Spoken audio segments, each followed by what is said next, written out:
एक बार फिर से आप सभी को मेरे तरफ से राधे राधे।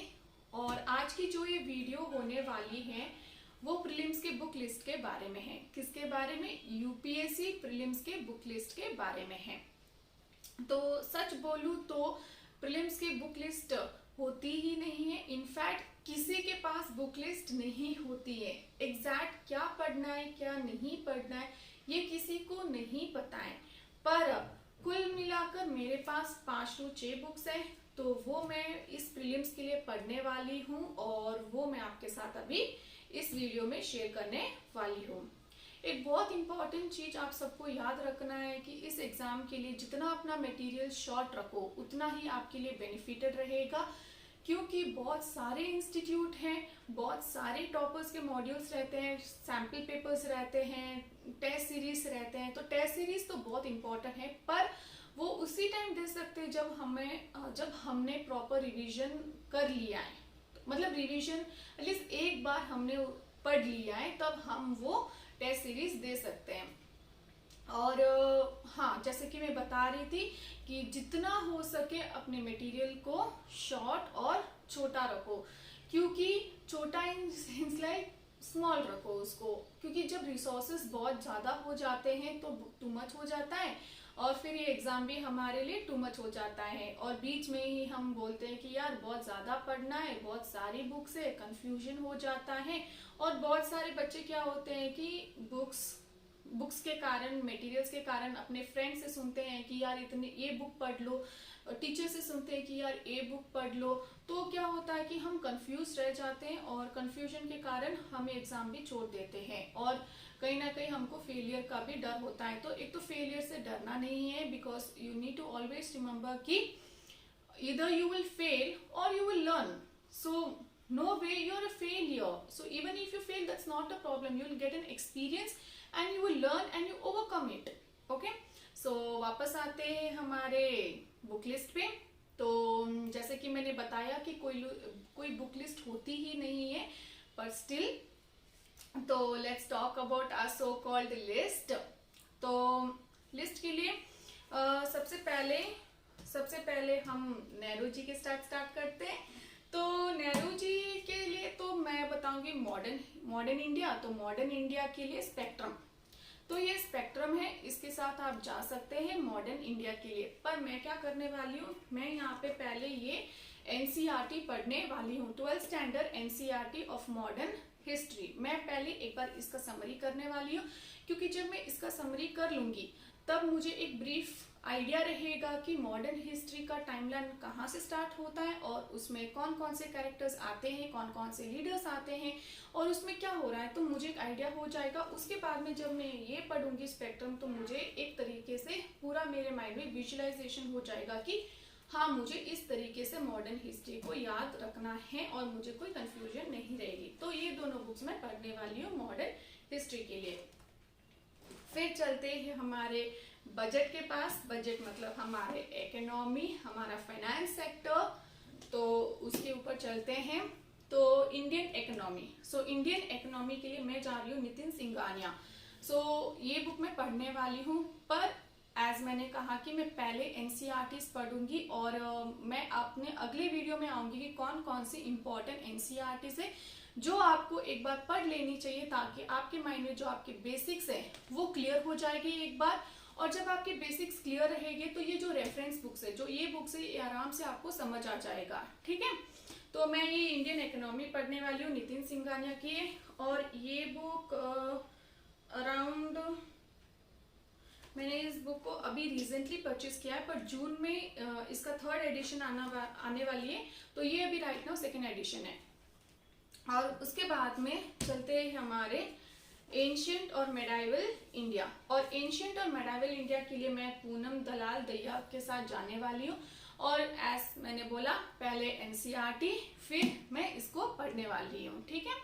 तो ये मैंने कौन से एडिशन की लाई है, एक बार देख लेती हूँ कि कौन सा एडिशन है।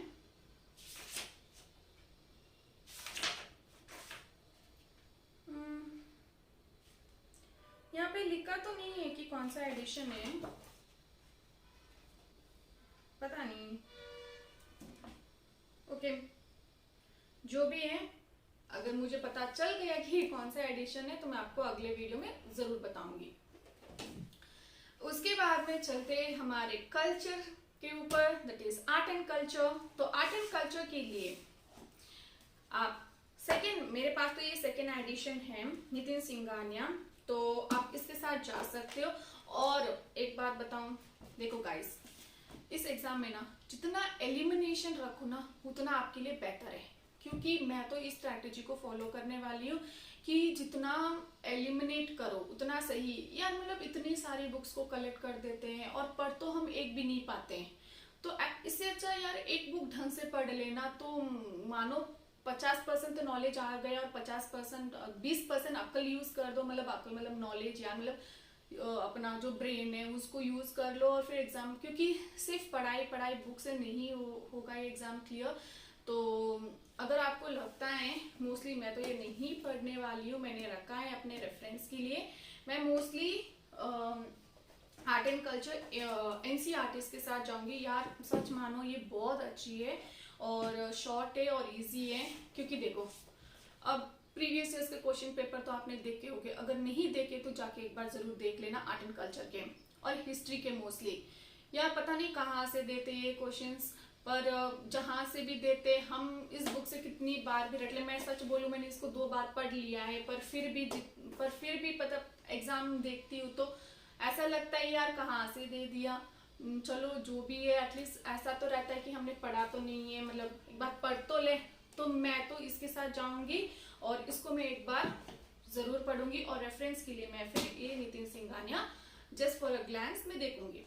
फिर उसके बाद में आता है हमारी प्रकृति, हमारा एनवायरमेंट, जो ऑब्वियसली शंकर आईएएस एकेडमी का है।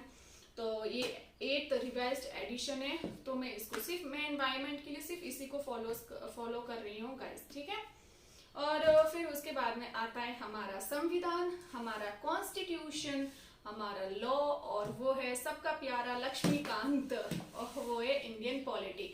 अब जो भी बच्चे यूपीएससी के लिए प्रिपेयर कर रहे हैं, लक्ष्मीकांत तो मतलब मैंडेटरी है, मतलब अब पॉलिटी के लिए बोलने की भी जरूरत नहीं कि कहाँ से पढ़ो, इतना सबको पता है कि लक्ष्मीकांत इज एवरीथिंग।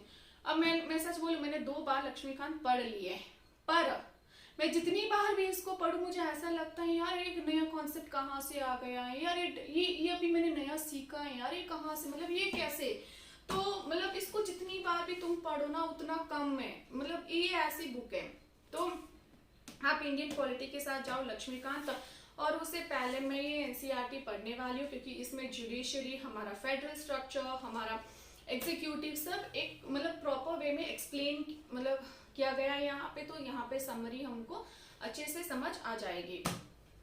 तो इंडियन पॉलिटी तो हमारा लॉ है, तो इसको पढ़ना मैंडेटरी है और बार बार पढ़ना होगा, क्योंकि जितना भी रिवीजन है उतना भी कम है। क्योंकि हर बार ऐसा लगता है यार एक बार पढ़ लो, फिर लगता है यार भूल गए, वापस इसको पढ़ना है। तो रिवीजन तो मस्ट है और कंटिन्यूटी इस एग्जाम में बहुत इंपॉर्टेंट है। तो आप मतलब एक दिन भी अगर आपको लगता है यार मतलब आज नहीं हो पा रहा है तो कोई नहीं, मतलब मोस्टली मैं ऐसा करती हूँ कि मैं इस चीज को फॉलो करती हूँ कि 15 दिन के लिए, 15 दिन के बाद हमेशा एक एस्पिरेंट को जो भी एग्जाम्स की तैयारी करे उसको एक बार ब्रेक ले लेना चाहिए। क्योंकि क्या होता है कि उसके बाद में माइंड रिफ्रेश हो जाता है और फिर फुल 100% एनर्जी के साथ हम लोग बैक अपने स्टडीज पे आ सकते हैं। तो मैं तो 15 दिन के बाद एक दिन जरूर ऑफ लेती हूँ, कहीं टूर या ट्रैवल के लिए जाती हूँ, आस पास ही जाती हूँ, जैसा भी रहता है सिचुएशन, ठीक है। और अगर आपको ये वीडियो पसंद आया तो प्लीज वीडियो को लाइक करना, और अगर आपको लगे कि मेरा ये वीडियो हेल्प करेगा तो अपने दोस्त यारों के साथ जरूर शेयर करना।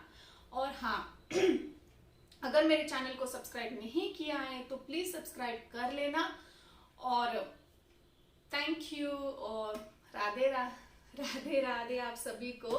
तो मैं अपने अगले वीडियो में एनसीईआरटी बुक लिस्ट के बारे में बताने वाली हूँ, ठीक है। राधे राधे आप सभी को।